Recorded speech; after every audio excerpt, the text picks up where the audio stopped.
Break it. Break it.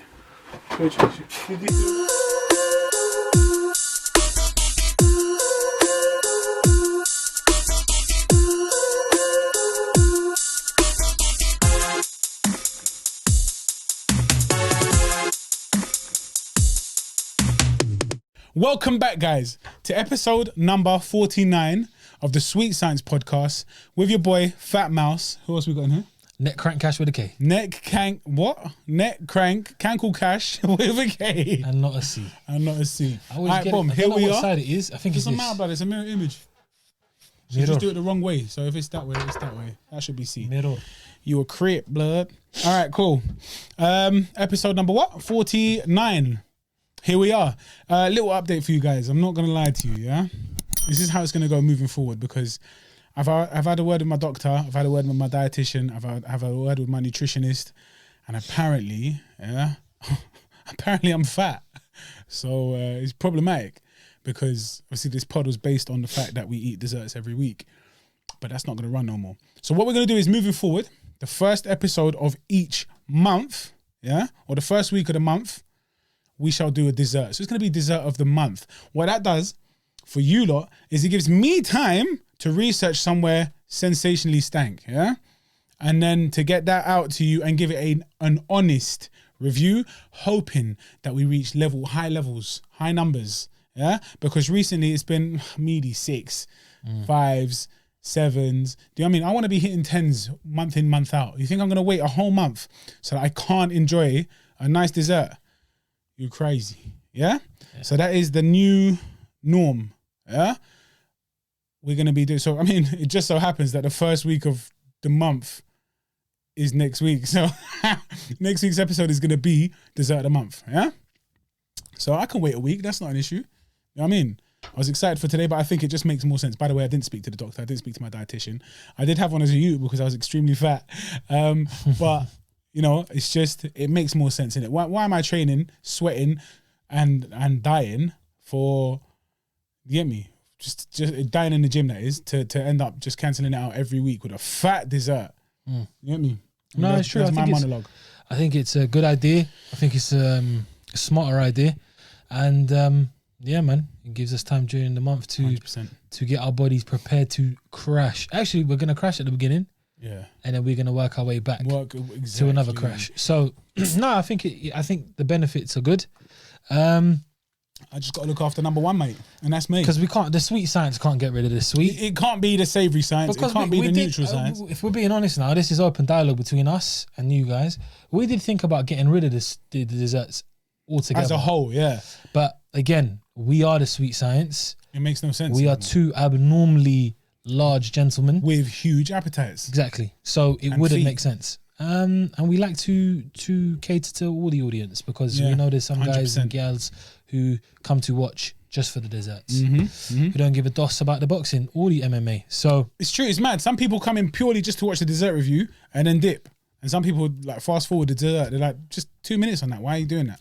So so we'll give it a go anyway to see how it goes. Exactly. We'll do it monthly, couple months, see how that goes. And if people are like, we want dessert, then I'm just going to have to get diabetes for you.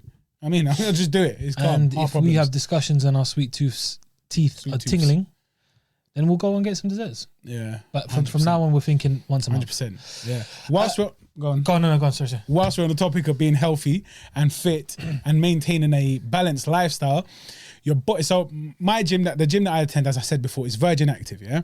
Now, obviously, because of the corona and COVID and all them things there, they've had to put a stop to group exercise classes. They resumed last week, and I thought, listen, I'm getting on in life, innit? My age is aging.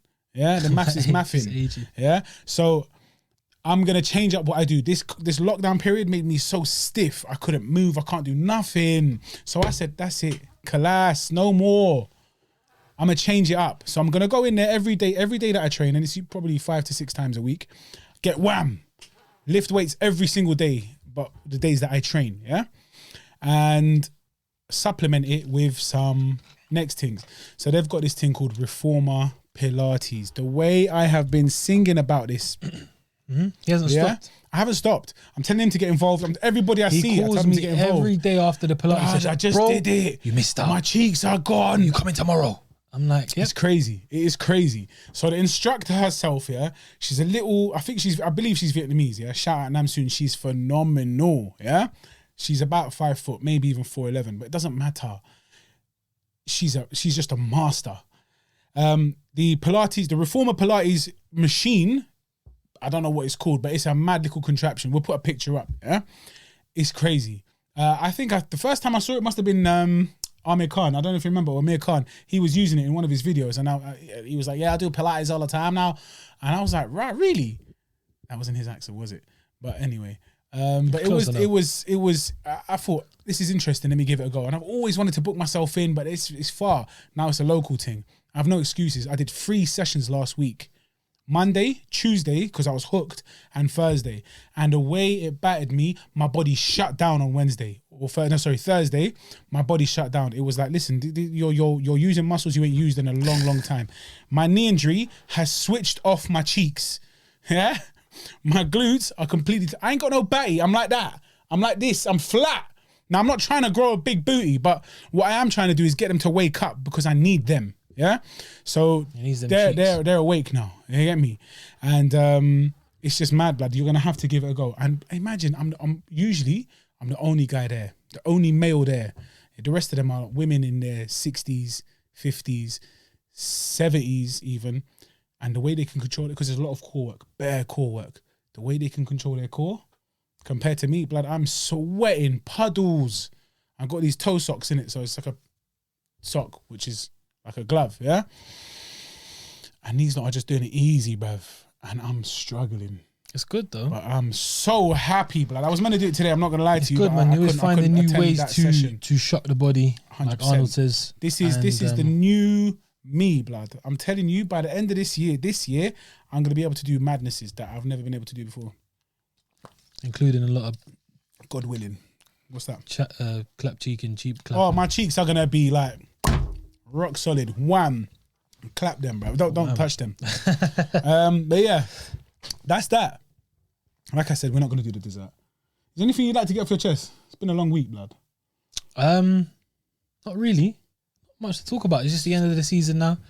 The Premier League season has officially shut. It is over.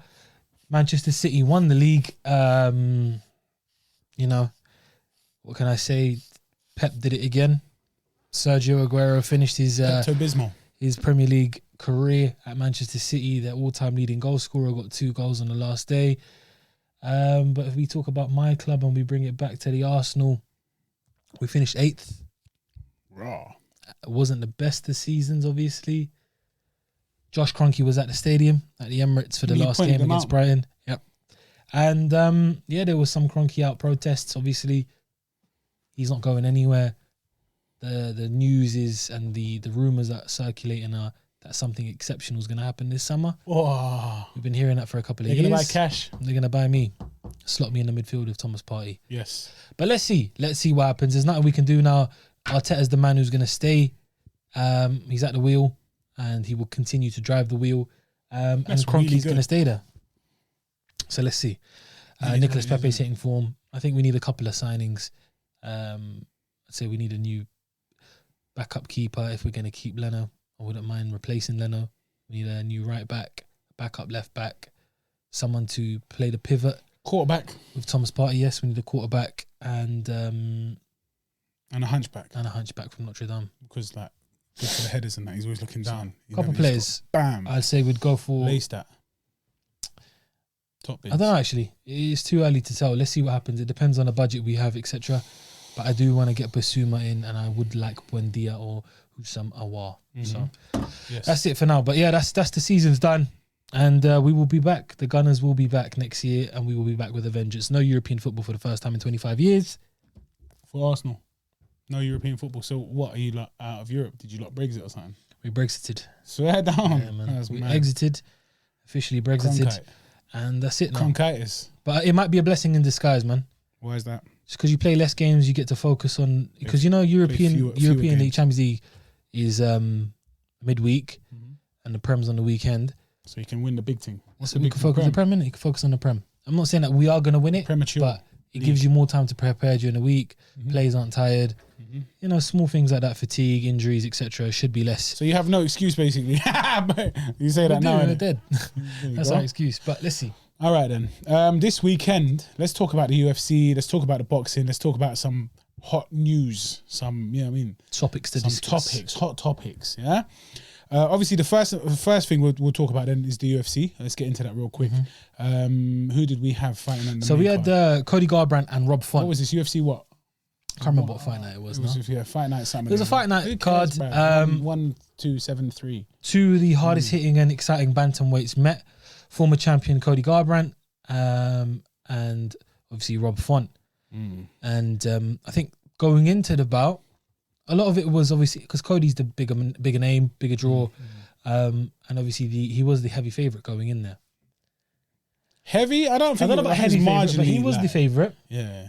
A lot of people expected Garbrandt to go in there and showcase his class, but Rob Font ripped up the script. He did. He went in there as the underdog, as Cash said. First round, I would say, was quite clearly Garbrandt's round, but it was like a feel-out round, and again, I was having a conversation with my brethren. The commentators, they need to be like, I just want to watch it without commentary, but I can't do that. He actually said for years now he's been watching without any commentary. He just puts it on mute or he has something else. I can't do that because I kind of need the commentary. I enjoy it, but sometimes it does cloud my judgment of what's going on in it. They were like, oh, Garbrandt this, Garbrandt that, Rob Font's got no chance more or less in it. This is what they're saying. This is the narrative they're trying to run with. But that didn't happen. The first round I did give to Cody Garbrandt. But then after that, it was complete domination. It was slightly complete domination. It's mad. Garbrandt started off well. He looked very sharp in the first round. And he looked like he would be able to take him down at will. Because he did in the first round, he took Font down a couple of times and Font had no answers. And he was moving very well. We know the elusive elasticity of Cody Garbrandt. We've come to terms with and seen, especially in that beautiful performance when he won the title against Dominic Cruz. He looked amazing in there. However, Font dominated after that. From 2 to 5. He beat up Cody Garbrandt, and it's sad to say because Cody's a very good fighter and one of the most exciting guys in the division. But 3 back-to-back knockout losses. Obviously, came back and with that beautiful knockout win against was it Asensao? Yep. When he switched him off completely. But then we're thinking that's it. He's back. He's got his groove. He's got his groove and his mojo back and his confidence. But I think he's a confidence fighter. And you saw as soon as the confidence got taken away from him in round 2, he was very hesitant. The jab was not missing. His nose was busted up. He was bleeding. Font says he's got the best jab in the game, in the UFC. It's hard to argue against it because that jab is like a piston and it just consistently was an lands. Impressive jab. And when a UFC fighter's got a good jab, I'm like, okay, this is interesting. Because generally they're dead. And you can have a good jab against a punching bag, but when you've got a good jab against someone who is known to be able to move, then you know this guy has got good striking technique and ability. Font is the bigger man, had the bigger reach, and you saw that it was evident. And then towards the end of the fight, when Garbrandt was getting tired, there was a couple of times where I thought if Font really put it on him, he could have stopped it. Shout out to Garbrandt. Obviously, he showed his heart and his grit. His chin's been questioned numerous times because of the knockout losses, but he showed a chin in that fight. He got clocked with some big shots. He did. But Font just outstruck him, was outlanding him, was just completely dominant. It was, again, from round 2 onwards, he just beat him up. He picked him apart and bullied him. Where does Garbrandt go from here, though? It's tough to say because it's mad because after that Dominic Cruz victory, I had Cruz winning before that fight. I thought Cruz was going to win. Cruz is known to be this master.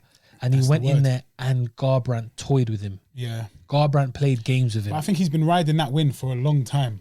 You get me? He hasn't had any... Again, he went in there afterwards with TJ twice. Yeah. Lost it. Was it twice against TJ Dillashaw? I'm not sure. Not since then. Was it twice? After the... let's check now. Cruz fight. Didn't he fight TJ once, got knocked out, and fought in a rematch and got knocked out again straight after? I think they were back to back. Pull it up, Chin. Yes, correct. Yes, he's right, Chin. And I think the TJ fights took it out of him. I think the TJ fights more so mentally than physically. He was very... Garbrandt is known to wear his heart on his sleeve, and this goes out the window with him. Mm-hmm. He likes to fight and he gets angry, and TJ was in his head. And I think the fact that TJ afterwards got caught for was it EPO? Mm-hmm. Absolutely EPO, yes. Kind of messed up Garbrandt's head. Because it's like, I was the champ at the time. Yeah, you used something when you beat me, but he beat him twice, and it wasn't like it was a split decision or 5 hard rounds. It was both vicious endings. That's crazy. That's crazy. That will affect you, but at the same time, blood, just for me, it's like okay, well, at least I know that he beat me for a reason that's not just because he's better than me. Does it make sense? Mm-hmm. But either way, he lost twice, so. And then, like, for fun, it's a huge win. It's the biggest win of his career so far, and he's a problem, man. He's a big guy at the weight. But that division's held up, man. That division's going to be held up now for a long time, bro. I don't see okay. There's unfinished business everywhere, yeah? You got Yan and Aljo, okay? They need to run it back ASAP. That's what the narrative is. That's how it's looking, right? But Aljo's had shoulder surgery. It was neck surgery. Neck surgery. So now we need to wait for him to recover and wait till he's completely confident that he's ready to fight to take Yan. Then Yan's got unfinished business with TJ. Yeah? Who, Yan? Yeah. They want to fight as well. There's just a whole bunch of people that need to fight. And again, Sandhagen and TJ need to fight. Yeah. They were meant to fight and they got called off. Who pulled? Oh, someone not pulled out, but someone was sick. Who was it? Which side was it? I can't remember. It doesn't matter anyway. I think it was Sandhagen. It was. I can't remember. It doesn't really matter. It's just I'm not seeing that there's going to be. So Rob Font is at the back of this queue.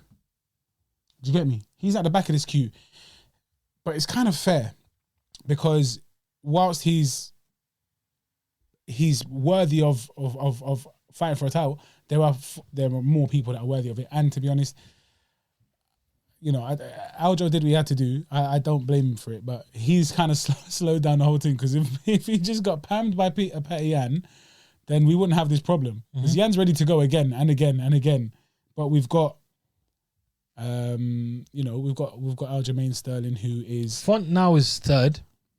Yeah. Behind Sandhagen and behind Yan. Obviously Yan's number 1 contender. Sandhagen and TJ will definitely run it back. Mm-hmm. And then I think Yan Aljo will. Mm-hmm. I think the winner of TJ and Sandhagen is going to be the next number 1 contender. Exactly. So if it all falls into place by the end of the year, we would probably have Aljo and Yan. Yeah. Sandhagen. That's end of the year for Aljo and Yan to run their fight back. Do you get me? Mm-hmm. So what's next for Rob Font then? It's definitely not. I mean, he wasn't ready for a title. To be honest, I'd probably give him Jose Aldo. Aldo's 5th. He's not going to get Sandhagen or Yan. Exactly. So he can't really get anybody Garbrandt's else. 4th. Yeah. The only person below him is Jose Aldo. It's a legend. It's a big name. Aldo's... dangerous fight. And it's a dangerous fight. Aldo's still got some fire in him. There's Marlon Moraes. There's Frankie Edgar. There's Pedro Munoz. Dominic Cruz. Dominic Cruz looked brilliant in his last bout. He did. So you could slap in Dominic Cruz back into the. Where is Cruz? Cruz is 9th though in the division. That's mad. But again, it's just down to who's more active and who's got more success. I'd probably give Font Aldo. Yeah, I think that's the most fair thing to do. And if he beats Aldo, then he's got that's 2 champions former champions back to back. Title contention after that's that. One of the pound for pound kings at the time. Crazy. So it's one of those things where he'll bounce from that and then he'll just be like, yep, this is it. So I think that's a good win for him if he gets it. Yeah. And then you can't deny him the title shot next. After TJ and Sandhagen. Yeah. If he takes out Aldo, I guess give him the title shot because, It really all depends on Yan and Aljo, though. It really depends on Aljo and Yan. Yeah, Aljo and Yan. But what do you mean it depends on it? In what sense? Because if they fight end of the year, TJ and Sandhagen aren't going to wait till the end of the year to fight. They'll probably fight. No, they should fight each other anyway soon. But that's what I'm saying. There's not going to be at the end. They'll probably want another fight. Because by the time Aldo and Yan fight, which is end of this, Aldo, then another 4 or 5 months afterwards, going into the new year, 2022, you could potentially have Font and Aldo, TJ and Sandhagen, and those two and then the winners of each. Yeah. Assuming Font wins, he takes the winner of TJ and Sandhagen. Did you get me? Aldo, I guess if you want to get him up to that level again, but I think he's starting to, while like you said, he's still got fire in him, but he's just kind of starting to I think he's starting to want it less. Does that make sense? And that's not a problem. How old is he, bruv? He's not young.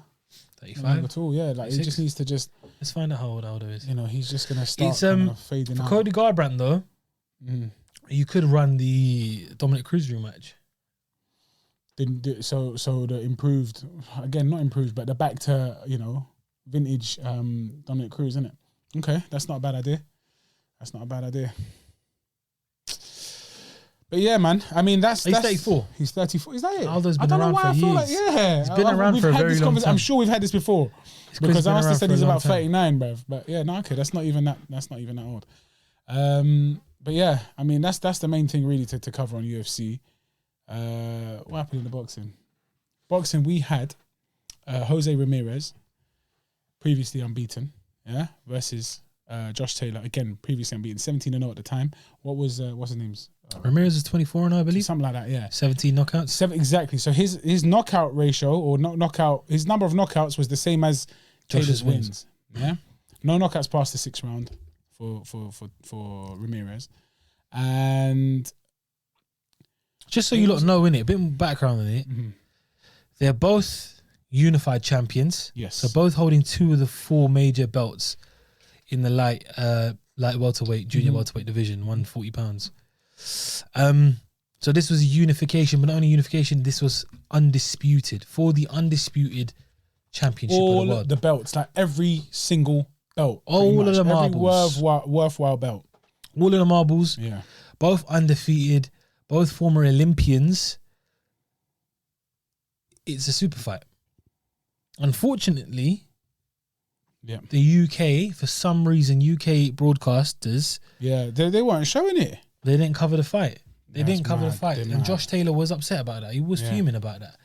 He is one of the best, if not the best British fighter. It's definitely a Mickey taking it. It's a violation that he had. It was like, the whole of the UK, every broadcaster in the UK thought, nah, it's not really worth our while. I don't understand that. What about it wasn't worth it? Because actually, he really did the UK proud. He really did Scotland proud. And yet, you've missed that opportunity. Listen, getting to that position alone, of course, the UK should have been behind him. Sky Sports, BT, they should have been pushing him. Yeah. He's one of the best fighters, if not the best fighter in Great Britain. Yeah. At the moment, hands down. Him, Tyson, AJ, top 3. Yeah. Josh Taylor's undefeated. He's beaten Victor Postol. He's beaten Regis Prograis. He's taken out. He's given so many people their first one. Yeah, their first L.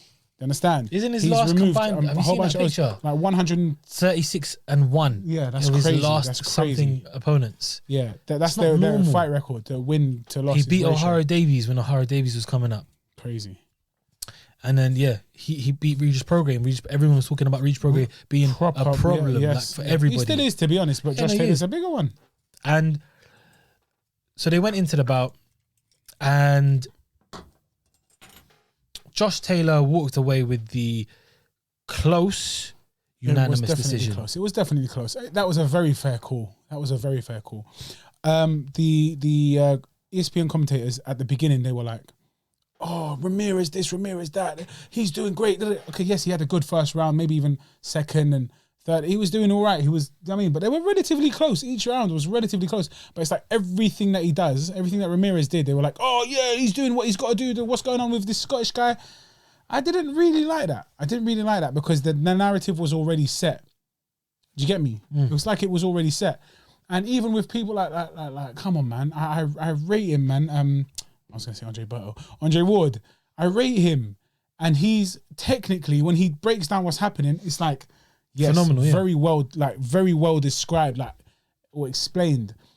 But it's like everybody was just kind of just internally rooting for Ramirez. And it's just a little bit like, come on, man, don't count him out. To the point where I thought, right, he's lost this fight. After like 3 rounds, he's lost this fight, man.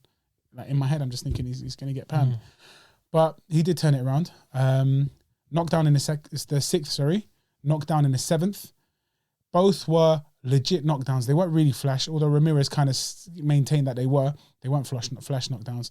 They were pretty solid. Like the uppercut that landed, I think that was second for the knockdown. Was the uppercut for the that was the second one, yeah. Yeah, that was beautiful. crazy. He fell asleep on the inside, Ramirez. Yeah. Rookie mistake. Yeah. Tried to walk back, and as he's going back, wound up the uppercut and boom. And it was, like it affected him. From there on, he just couldn't really recover. He had moments of success in every round after that. Taylor looked to slow down to me in the last couple of rounds. Yeah. And they did mention, were you trying to preserve your energy for the championship rounds, etc. I think it was just the style of fight it was. Ramirez walked him down, kept walking. Yeah. See, that's and what I applied thought that pressure. Well. So it was one of those ones where it was a pressure fighter versus a boxer. And you could see the class difference between the two. Ramirez was going to always come forward and throw more of the shots. But again, they were being blocked. They were hitting shoulders, arms, elbows. He was obviously trying to work the body, and Josh was on his toes, moving around. But again, Josh doesn't get enough credit for it. He's a dog. He likes to dog it out. He reminds me a lot like of Andre Ward. Yeah. Andre Ward is known to be a technical master, but he likes a dirty fight. He does like it, yeah. They're absolutely smart on the inside. They know when to hold you, know when to grab you, know when to frustrate you. They'll throw a dirty, cheeky shot when you're not expecting it, just to catch your attention, make sure you're on your toes, etc. And if it does land and it hurts you, you go down. And that was evident throughout the fight. I think Josh Taylor showed us that he's a force to be reckoned with. I don't even think he got out of showed us second or third gear, to be honest. He looked relatively relaxed in there. I don't think Ramirez could hurt him. Yeah, which is one reason why there was less respect for the power. Sorry to cut you off. And now he becomes the 6th man in the 4-belt history to hold all 4 titles. Crazy. It's amazing. It's absolutely amazing. It's a big thing. People don't realize, being undisputed champion. He's conquered the division. What does he do next? He's called out Terence Crawford. That's amazing. I think that's amazing. I don't know if he's ready for Crawford. A lot of people said, so I was watching a lot of post-fight reaction, and obviously they're going to compare the last undisputed champion. So the last undisputed champion happened to be in that same division, happened to be Terence Crawford. So people were obviously discussing and making comparisons of the two fighters, and a lot of people said T-Bud stops him. A lot of people said T-Bud stops him. A lot of guys that I was watching. I don't think it's a foregone conclusion like that. No, I don't think so. But I think T-Bud is the favourite, and he's the heavy favourite. But I don't think that it's a foregone conclusion the way that people I don't think it is a foregone conclusion. I don't think T-Bud stops him. I do think it is, what's his name? Josh Taylor has his work cut out. If he goes in there with T-Bud, or with Bud or with Crawford, if he goes in there with him, he's got to have, and he's got the man for it, to be honest, in Ben Davison, he's got to have a solid game plan. I really, really respect Ben Davison as a trainer. I really rate him. A lot of people do now. But Bav, I'm 28 years old, and he breaks stuff down like scientifically, and listen to his corner every time. It's beautiful, man. It's beautiful. He's got the right man for that, to be honest, I think.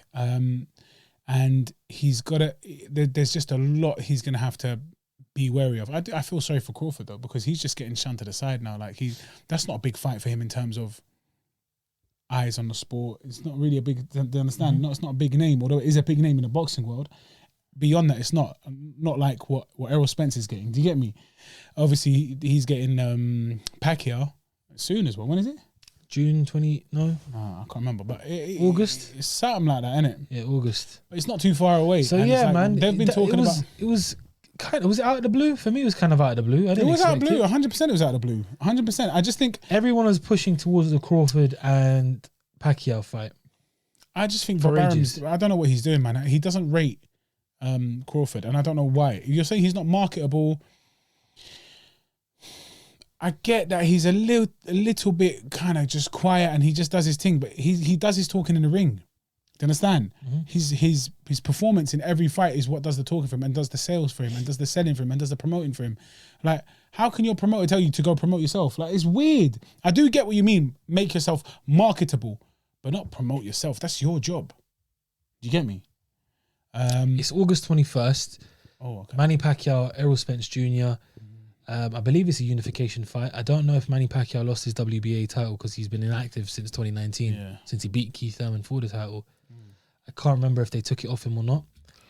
Regardless, it's a big fight. It's a super fight. It's happening in Vegas, but it's just a big shame to the Crawford fans and for Terence, because Terence was the man who was meant to fight Pacquiao, and this has been discussed for years. Yeah.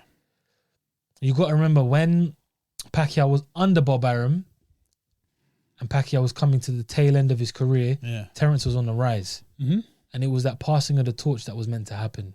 Essentially, it never happened for whatever reasons. Pacquiao's team claimed that the fight never came to fruition. Crawford's team say that Pacquiao was ducking him. Yeah. I don't think Pacquiao would have ducked him, because if Pacquiao fought Keith Thurman, now he's fighting Errol Spence. This guy is less of a fighter than he used to be. So he's even further away from his prime than he was when he could have fought Crawford. You know, he was 40 years old when he took on Thurman. He's going to be 42 when he fights Spence. That's crazy. He's taking the young dogs, and if he beats Spence, bro, if he beats Spence, people are saying crazy. Like, can you argue that he is the best ever? Can you go against it? You can't, man. I mean, he's had losses, but again, all the best of our generation. It's not those losses that hands down. Floyd takes the belt. Yeah, Floyd takes the title. Yeah. But is Floyd fighting? No, now you can't. Thurmans and Errol Spence's, etc. No, but in his era, he was. But was he? But was he though? We've had this conversation, man. We both rate Floyd. It's not even.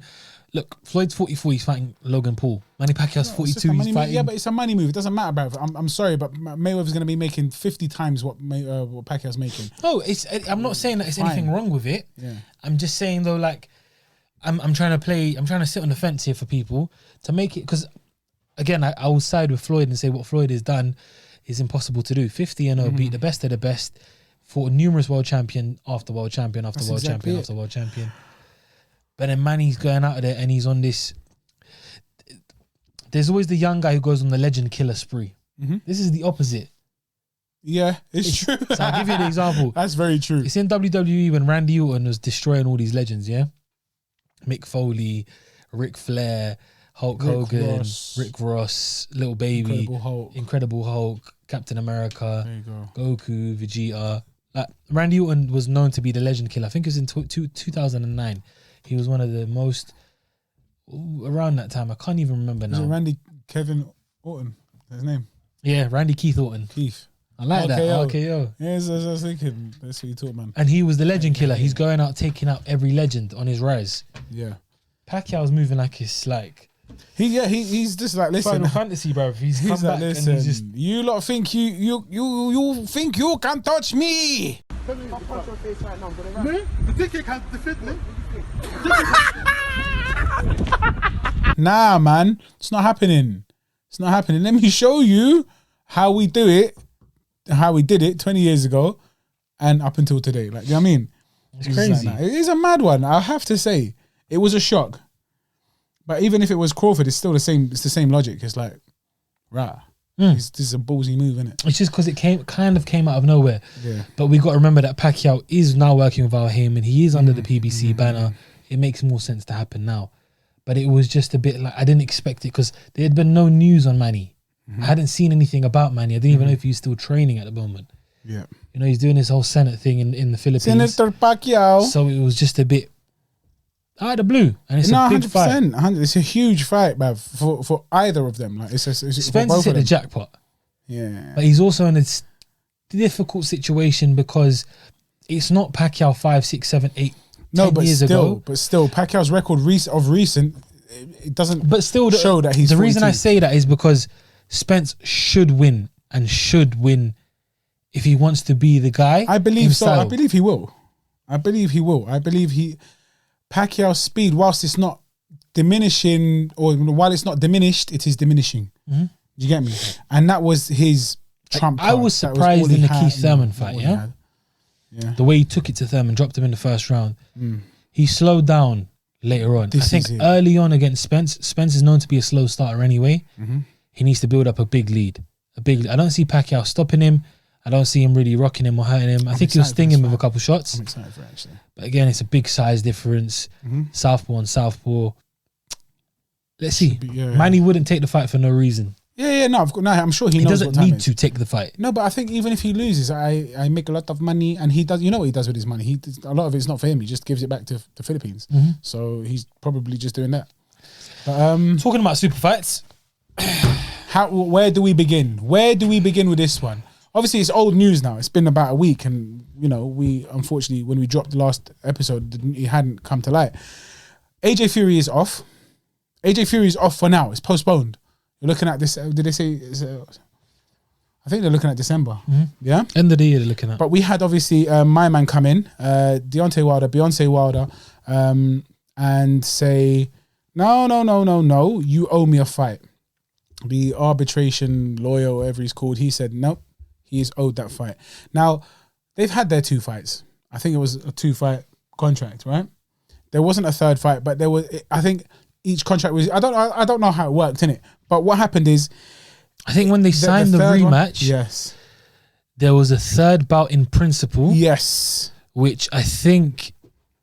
So this is what I'm hearing, or this is what I've been told, is that the third fight was always in writing, but because no one spoke about it or it got shunned, Deontay never really brought it up. It's not that he never brought it up. Sorry. Go on. I'll cut you off. I think genuinely, the loss he suffered to Tyson Fury, in the second fight, destroyed his soul. Yeah? And again, I keep talking about that video he made. Bomb Squad Nation, your king is well. Yeah? Bruv, that video there just showed that he'd lost his marbles, yeah? Then he stayed quiet because he has no answers. He has no answers. He knows that if I go in 10 times, I'm going to lose 10 times if I don't get a draw, yeah? Or maybe I can get a draw. He waited for this big announcement to take place, knowing exactly what's going on. Obviously, this arbitration thing was going on. The whole case was in the background, but everybody was kind of like confident that it's not really going to, throw anything off. Then it just so happened that the judge ruled that, yes, actually, he's owed a fight. Again, the third fight wasn't anybody's fault that it never took place. It just went stale, and at that point there, he went off the radar. Nobody heard from him for a while. He went super quiet. We don't know what he's doing. Maybe it was a tactical move. Maybe he was genuinely waiting for this moment to throw the spanner in the works and then say, I genuinely believe he wanted step aside money. Malik Scott said, we don't want no step aside money. We want the fight. But then Fury or whoever is saying that he actually asked for 20 million. And then Fury goes, I'm not giving him $1 million. I'm not giving him 100 grand. Not even giving him 20 grand. Yeah. I'd rather break his face. 20 million step aside money. That's ridiculous. That is such. But in the grand scheme of things, if it was someone who you thought, just shut up and take it. But no, I hate you for this. I know exactly what you're doing. I'm not letting it happen. So now he's got to batter him. Fury's got to batter him, which he will do. But that's one spanner. There's another spanner. Then another spanner got thrown in, and his name is Alexander Usyk. Crazy. Now, Usyk has been the WBO #1 contender, the mandatory for ages now for AJ. He got step aside money. Yeah. For what fight was it? AJ. Not Povetkin. It was was it not Pulev? Pulev, sorry, yeah. Because the whole plan was AJ beats Pulev, and then they get AJ and Fury finally on. Yeah. The whole plan was this summer we're gonna get AJ Fury for the undisputed title. Deontay came in and threw his spanner and delayed that. AJ's now left without a dance partner. What does Usyk want to do now? The WBO World? I want my belt. I want my title shot. It makes perfect sense. Why not? Why would he wait another year? Yeah. On the side, it's tough now because, like, I have both of them the favourites to win their bouts. I have AJ the favourite to beat Usyk, and I have Tyson the favourite to beat Deontay. But now these are real banana skins because you've got the pressure looming of the bout that is meant to happen. You've got an undefeated former cruiserweight undisputed world champion. Man, that's crazy. Who's coming for your belt? Who is the style which you struggle with? It's your nightmare. It's your nightmare. The one thing you have over him is your power. And size, yeah. Size and power. Size and power, mobility, agility, speed, IQ. I don't think you beat him on any of these things. And these are the ones that count, really. And then we go to Fury and Wilder. Fury's proven he's the better fighter. Fury's proven he's the better man. But now Deontay has something which he never had before. He's got a body punch. No, he's got nothing to lose. Okay. All right. He has got the mentality of nothing to lose. Yeah, it's true. Everything to gain. Everything to gain. But now with Malik Scott, now fundamentals coming into the camp again, they might not work, but this makes him more of a dangerous fighter than the other two fights combined. Yeah. Combined. Well, you know what, yeah? Because he's seen Fury in the first fight. Yeah. He's seen Fury with a Kronk style now in the second fight. Wilder, as much as I think it's a pointless third bout, if you've got it there and you believe that you can land that one-hitter quitter and now you can set it up differently and now you've got the mentality of I have got nothing to lose, it makes him so dangerous for Fury. Fury can't go into this fight thinking it's easy work. No. I don't think... No, Fury never goes into a fight thinking it's easy work. The problem is I'm genuinely like... Pad work isn't something to say, look how much he's improved, because pad work is pad work. I can put up a sequence and be like, yo, I look sharp. 100%. But he is definitely incorporating things he has never incorporated in his life. And they're fundamentals and they're basic, and he's actually working on improving them. Do you get me? Now, if he had that much success in the first fight, where it ended up being a draw, he got the knockdown and he scored that, and so two knockdowns. Sorry, yeah, he scored two knockdowns, almost got a knockout. Then, okay, so Tyson was robbed that time there. But if something like that happens again, then it's like he's got a lot more going for him this time around. He's got much more tools now. And that is worrying, not because, oh my God, Tyson Wilder might take it, but Wilder might take it. Does that make sense? Again, it just throws a spanner into the works. We might be seeing Wilder Usyk for the undisputed title. The problem is, for boxing, I don't want to see that. We might see Wilder we might see Wilder AJ. I want to see that. We might see Fury Usyk. Fusyk. It's mad It's now. crazy. It's made it exciting, but we've all had our eyes set on this. Literally, this is boxing. Yeah. It's never a foregone conclusion in boxing. It's absolutely ridiculous that of all the things to happen, an arbitration case was the reason that the third fight between Wilder and Fury is happening. Crazy. The day after It was announced. Fury announced that he spoke to the Prince of Saudi or whatever, and the Saudi Prince said the fight is definitely happening. So now they're fighting in LA, or not LA, in Las Vegas. They're trying to get 24th of July. Yeah, that's around the corner. They're trying to get Fury, AJ and Usyk in Saudi Arabia. We should still go there. I'm not gonna lie, we were trying to go Saudi Arabia for the fight, innit? For AJ Fury, do a little umrah, bam. Spanner in our works as well. Fuming, bruv. Rage, absolute rage. But we'll see how it goes, because how this pans out is exciting. If the two newcomers, if you like, end up going undisputed, I'm gonna switch. I don't want to watch that. I just want to see. Imagine this, bro. Can I just say this? Usyk beats AJ, Wilder beats Fury, and we have Usyk Wilder, and then Wilder beats Usyk and knocks him out and becomes undisputed champion. Deontay does it. The way, then he deserved all of this madness that he did. Then his bombs go. Then his bombs go. I'm gonna be shouting that as well. Yeah, I'm gonna be like my king. My man said my king, you know. But yeah, it's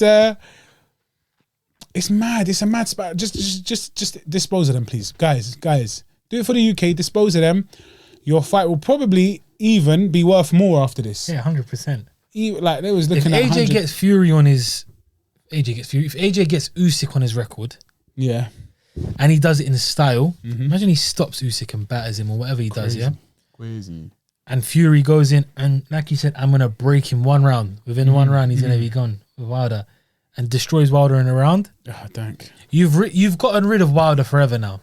Yeah, you can put Wilder behind you, and it's the whole glove gate situation as well. Yeah. You know, your gloves were tainted. Your gloves were tainted. Man said tainted. Your gloves were messed with, and they're loaded with plasticine and bloody moving, turning into what's his name? The guy who put bricks in his thing. Against Cotto. Margarito. Jinx, pass some Jinx. Man, Crystal Jinx. Mas. I beat you.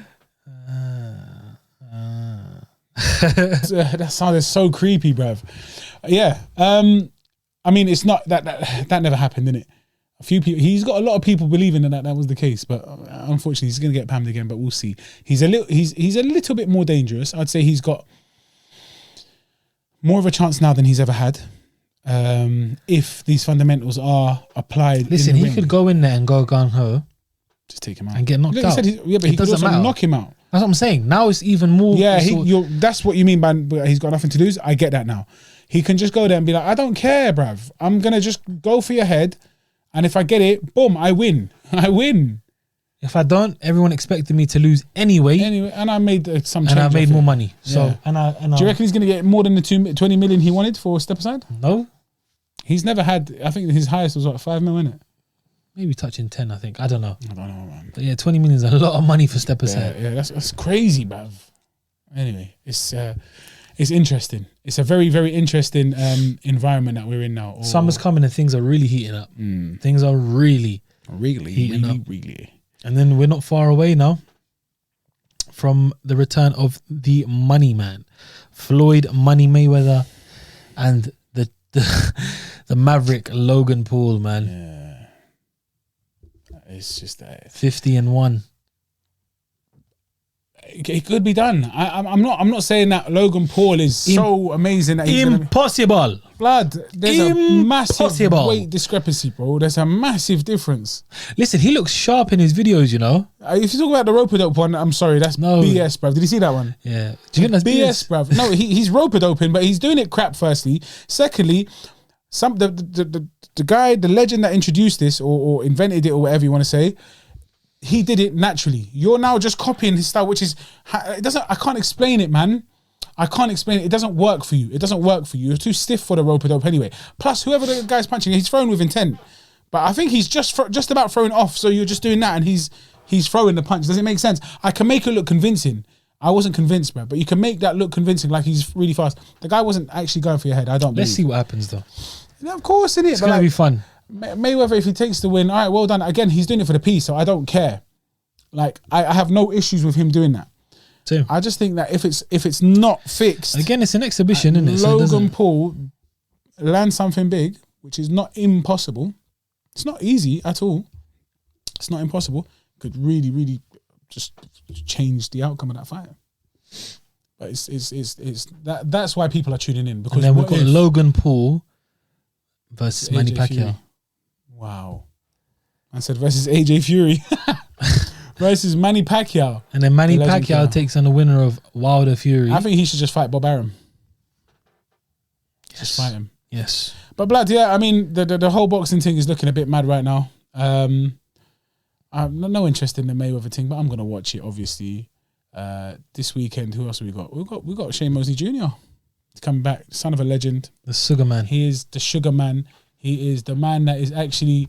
I don't want to say surpassing his father, but he's paving his own road, innit? And that's something I really, really rate, innit? But yeah, we've got him, and he's taken on Jason Quigley. Thank you. And this fight was meant to happen before anyway, until he kind of didn't happen, and now it's going in for. What's it? Is there anything on the line? It's on the undercard of Linares and Devin Haney, which is a super fight. Devin Haney, man, he's looking good, bruv. He's looking very, very. It's a good test. It's a good test, man. It's a good test. I think this weekend's going to have some interesting boxing, and a few answers are going to be questioned. What? A few questions are going to be answered by the end of the weekend. Yes. This is sparkling water. White grape and blackberry from Tesco. How much is it? Like 50p? Blood. 50p in that. This is dank. But yeah, man. Yeah. Guys, thanks for tuning in. Again, the desserts will be back once a month. Jinx. Idiot, bruv. Such a youth. But yeah, I did forget to mention it earlier on. Guys, make sure you hit the subscribe button. Subscribe. Make sure you comment, like. Schwar. Like it. Schwar it. Schwar the damn thing. Schwar the Ross Clark thing. And we will be back next week with another episode. We will be back. I'll be back. Things fellas. Nah, I never said nothing, you idiot, man. But yeah, guys. Actually, you know what? This is quite. I like these conversations that we had today. It's a shame that there's no desserts involved, but I've got to look after my heart. My what's that thing called again? Not my arteries. My cholesterol. I gotta keep that in check, innit? I gotta have some flora butter, margarine. But yeah, guys, I've been Fat Mouse with a mouse. Who you been? I've been Cash with a K, not C. And this has been episode 49 of the Sweet Science Podcast. We see you guys later next week.